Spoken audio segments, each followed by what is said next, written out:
এখন আমি যে ভিডিওটা শুট নিচ্ছি সেটা হচ্ছে আমাদের গ্রাম। তো এটা কিন্তু আমাদের নারচি গ্রাম।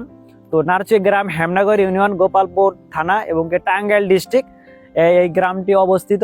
মানে আমাদের গ্রামের এই সুন্দর দৃশ্য দেখে আপনারও ভালো লাগবে, কারণ এত সুন্দর যে আমাদের গ্রামটাকে সাজিয়ে গুছিয়ে রেখে গিয়েছেন, এটা কিন্তু আমরা কোনোদিন কল্পনাও করি নাই।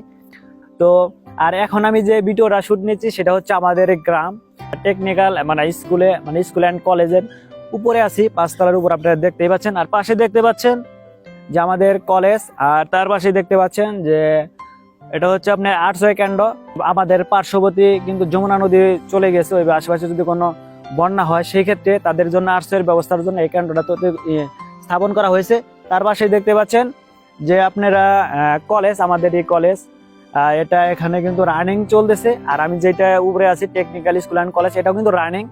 তো তার পাশেই দেখতে পাচ্ছেন যে আমাদের একটা খুবই ভালো একটি মাঠ নির্মাণ করে গিয়েছেন। এখানে আমরা প্রতিদিন বিকেলবেলা খেলাধুলা করে থাকি। আমাদের এলাকার যারা আছে তারা খেলাধুলা করে থাকে, আমরা এখানে এনজয় করি। তো খুবই সুন্দর একটি মাঠ আপনারা দেখতেই পাচ্ছেন, অনেক বড় আকারের। এখানে ফুটবল এবং ক্রিকেট দুটি খেলা যায়, আমরা খেলে থাকি এখানে। তো এই মুহূর্তে আমি যেই জায়গায় অবস্থান করতেছি এটা হলো আরেকটা ভিউ পাবেন। আসলে ভিউটা খুবই ভালো লাগবে, আপনাদেরকে দেখলে বুঝতে পারবেন। আর এটা অনেকে হয়তোবা যারা চিনেন না তারা হয়তোবা বলতে পারেন জায়গাটা কোথায়। তো সেটাও আমি আপনাদের মাঝে ক্লিয়ার করার চেষ্টা করতেছি। সেটা হচ্ছে এটা হলো আমাদের প্রাণ প্রিয়, আমাদের যে পছন্দের একটি গ্রাম, সেটা হচ্ছে নারচি গ্রাম। এটাই কিন্তু নারচি গ্রাম। আপনারা এখন ক্লিয়ারলি বুঝতে পারবেন, যারা দূরে আছেন তারা হয়তোবা বলতে পারেন যে এটা নাও চিনতে পারেন। তো এটা কিন্তু আমাদের নারচি গ্রাম।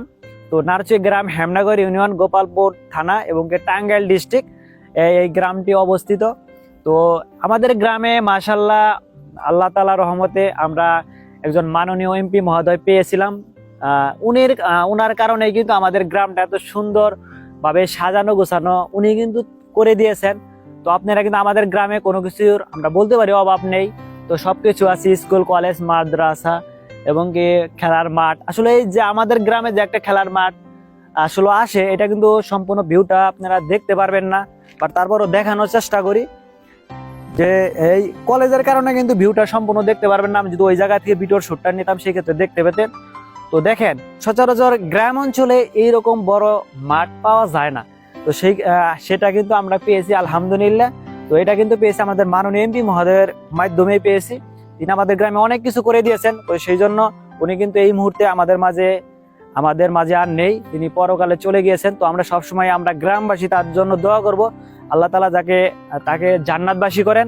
কারণ এত সুন্দর যে আমাদের গ্রামটাকে সাজিয়ে গুছিয়ে রেখে গিয়েছেন, এটা কিন্তু আমরা কোনোদিন কল্পনাও করি নাই। তো আসলে দৃশ্যটি কেমন লাগতেছে আপনাদের অবশ্যই কমেন্টের মাধ্যমে জানাবেন। তো আসলে আমি আশা করি আমাদের এই দৃশ্যটি দেখে আমাদের গ্রামের এই সুন্দর দৃশ্য দেখে আপনারও ভালো লাগবে। তো সবাই ভালো থাকবেন, সুস্থ থাকবেন। আজকের মতো এই ভিডিওটি এখানে শেষ করছি। অসংখ্য ধন্যবাদ আমার পাশে থাকার জন্য, আপনাদেরকে অসংখ্য ধন্যবাদ। থ্যাংক ইউ সকলকে।